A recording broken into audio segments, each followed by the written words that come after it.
से free, fair and transparent बनाया जाए। समझ रहे हो?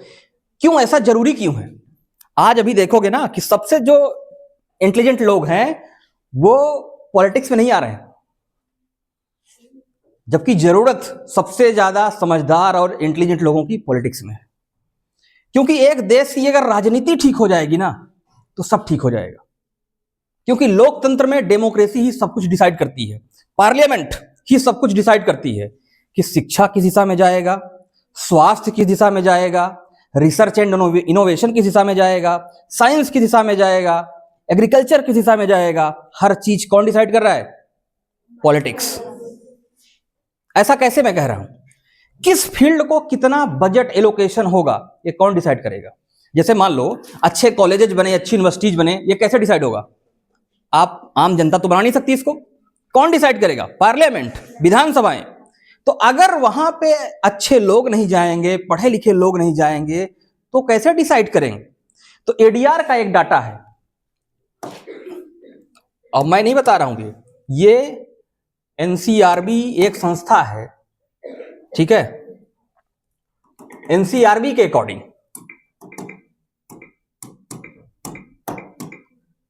According to NCRB, NCRB means national crime record bureau, ठीक है? ये भारत सरकार की एक संस्था है। ये बताती है कि कितने क्या क्राइम रेट है। तो मैं ये बताना चाह रहा हूं आपको कि according to NCRB how many percentage MPs have serious criminal charges?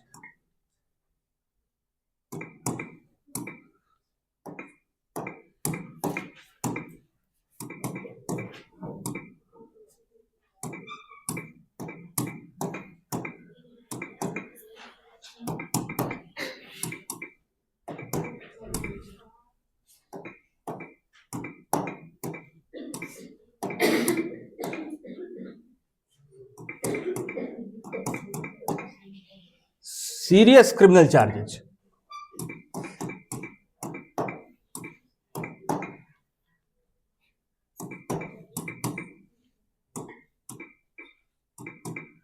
ठीक है? अभी दिखाते हैं।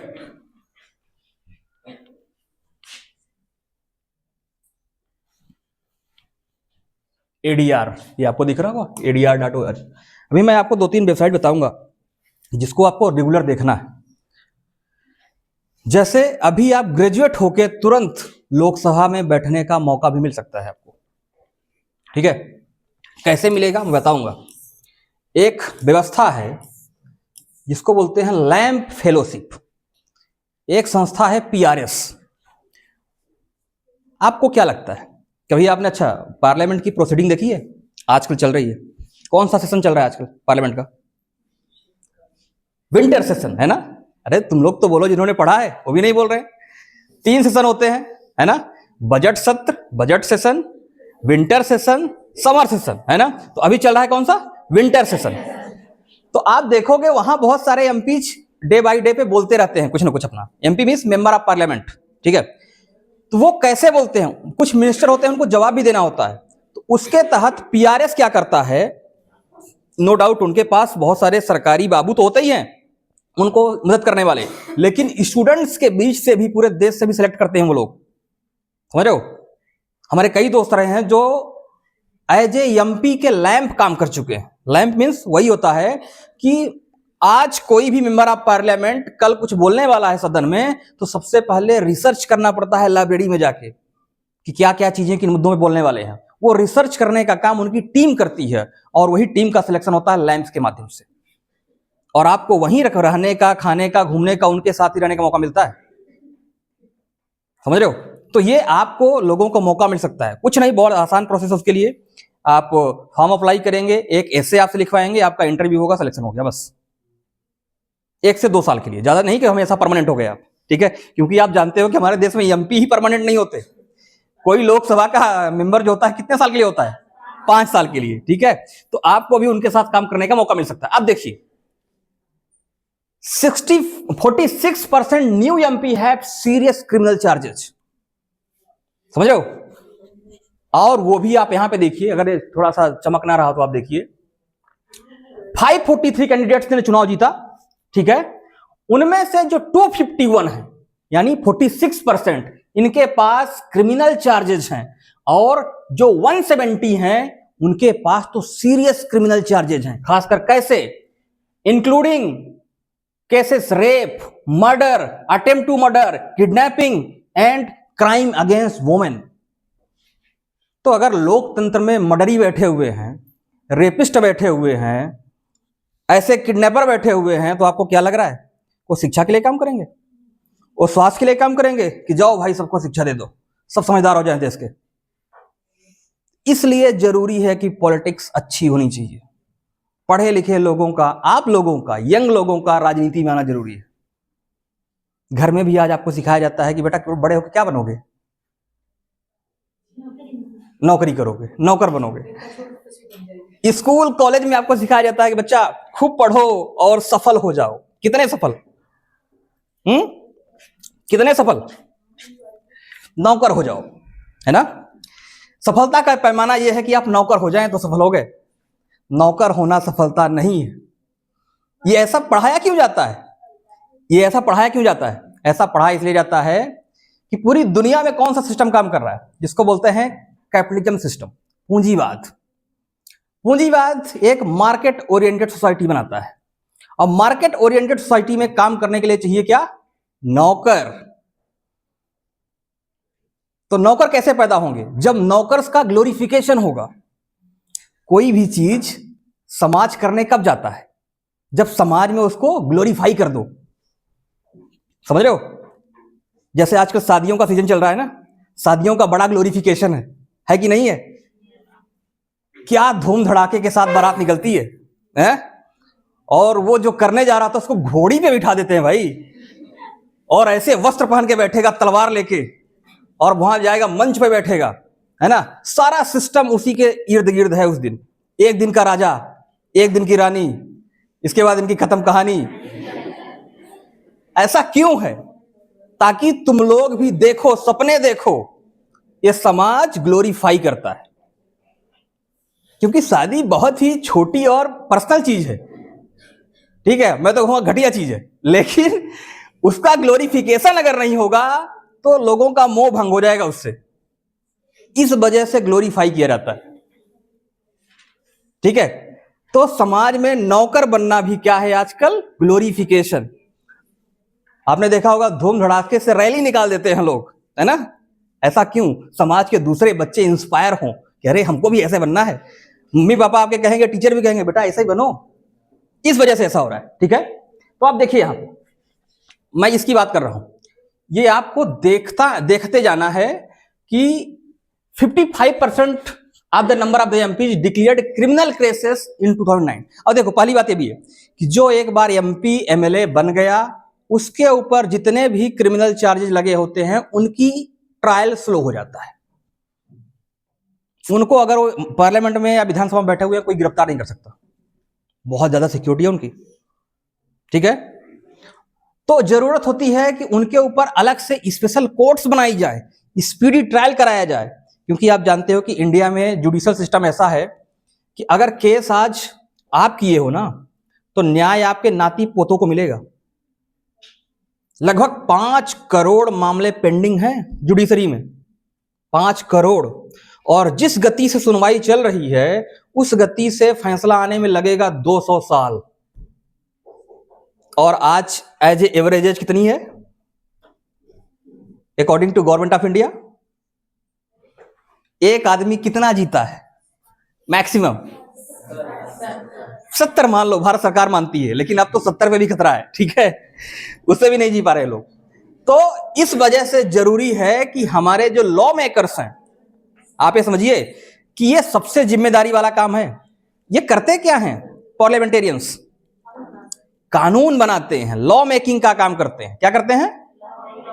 लॉ मेकिंग का काम करते हैं। कानून कैसा बनेगा? जो खुद अपराधी हैं वो कानून बना रहे हैं, तो कैसा कानून बनाएंगे? वो अपने लिए बनाएंगे कि तुम्हारे लिए बनाएंगे? आम जनता के लिए बनाएंगे?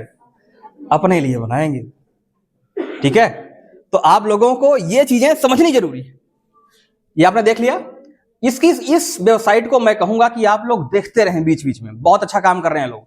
ये जिस भी राज्य का इलेक्शन आता है ना, वहां जाके ये लोग अपना डाटा पब्लिश करते हैं और जनता को बताने का प्रयास करते हैं कि जनता जान ले कि उनके एमपी कैसे हैं।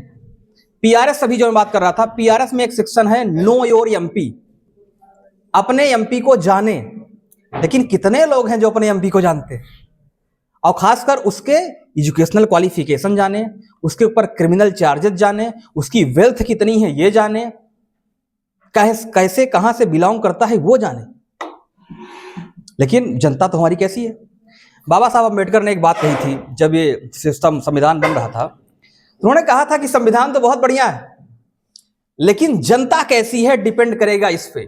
और अभी भी हम कैसे हैं, एक फ्यूडल माइंडसेट के लोग हैं, हम सामंती मानसिकता वाले लोग। हम चाहते हैं कि कोई मेरे ऊपर शासन करे, जबकि आज डेमोक्रेसी में कोई आपके ऊपर शासन नहीं कर देगा। You are the self ruler, आप अपने ऊपर खुद शासन करोगे। लेकिन कितने लोग हैं ऐसे माइंडसेट रखते हैं कि अपने ऊपर खुद शासन कर पाए। उनको लगता है आदेश का पालन, कोई आदेश दे दे तो मैं पालन करूं।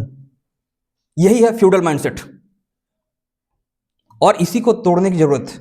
लेकिन ये इतना आसानी से टूटेगा नहीं, क्योंकि कई वर्षों की गुलामी के बाद जो चला हुआ है, आप उसको आसानी से तोड़ नहीं सकते। लेकिन ये टूट कब सकता है, अगर बचपन से ही, स्कूल कॉलेज से ही ये बात आपके दिमाग में डाल दी जाए तो। लेकिन ये बात दिमाग में डाली नहीं जाती। क्यों? क्योंकि जो एक वर्ग है ना, वो चाहता है कि ये भी आज्ञाकारी बने।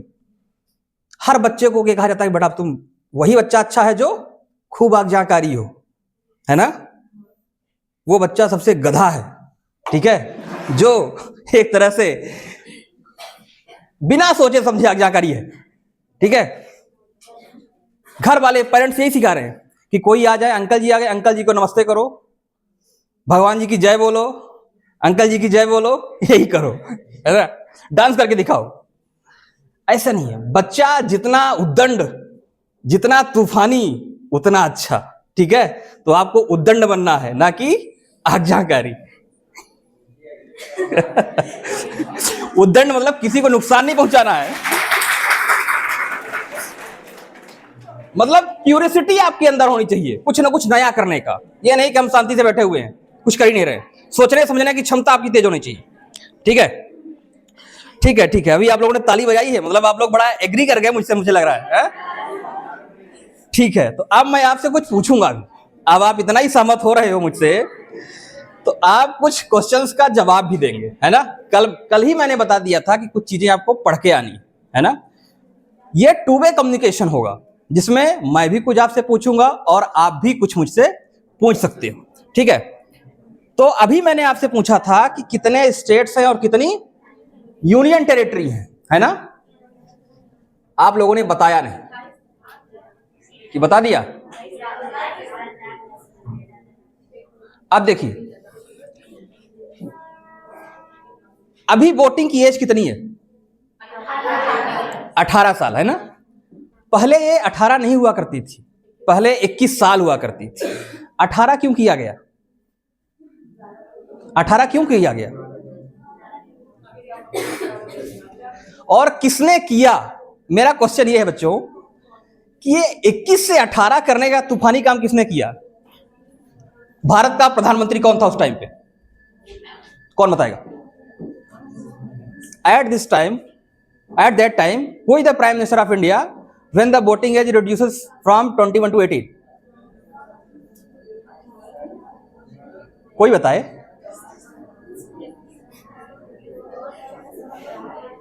ये मैं जो मेरी क्लास करते हैं वो तो बता दें, कईयों बार बता चुका हूं मैं। इंदिरा गांधी थे? इंदिरा गांधी नहीं थी।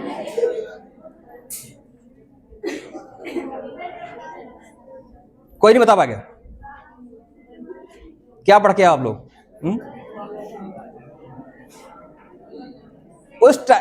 उस टाइम पे प्रधानमंत्री थे श्री राजीव गांधी। कौन? राजीव गांधी, है ना। 1989 की बात है। अब देखो उन्होंने किया क्यों। वोटिंग एज को क्या कर दिया? 18 साल, 21 से। मतलब आज पूरी दुनिया में जितने वोटिंग करने वाले लोग हमारे देश में हैं, कई देशों की तो टोटल आबादी नहीं होती ज्यादा। 97 करोड़ वोटर्स हैं इंडिया में। कितने? और आबादी कितनी है? 150 करोड़, है ना? तो लगभग 97 करोड़ वोटर्स हैं पूरी दुनिया में। अमेरिका की आबादी कितनी है? अमेरिका पूरी दुनिया में वर्ल्ड पावर बनता है, कितनी आबादी? 33 करोड़ ओनली। क्षेत्रफल में हम किस नंबर पे आते हैं? और क्षेत्रफल में रूस, अमेरिका, ये सबसे, ब्राजील से सबसे आगे है। तो हम लोग कई देशों, कई महाद्वीपों के बराबर आबादी होल्ड करते हैं। और इस आबादी में अगर यंग आबादी को वोटिंग परसेंटेज से, यानी वोटिंग प्रोसेस से आप दूर रखोगे तो कैसा लोकतंत्र? इसलिए राजीव गांधी ने चाहा कि सबसे पहले हम यंग लोगों को जोड़ें वोटिंग से। अच्छा, शादी की उम्र कितनी है अभी इंडिया में लीगल? 21?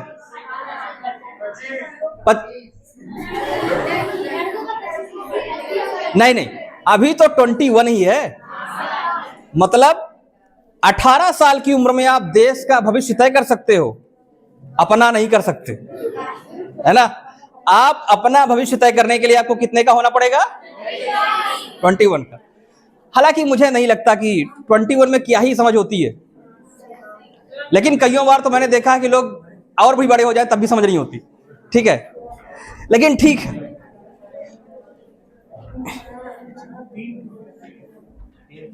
मेरी बात समझ में आ रही है आप लोगों को? लेकिन आप लोग जवाब नहीं दे रहे हो। समस्या इस बात की।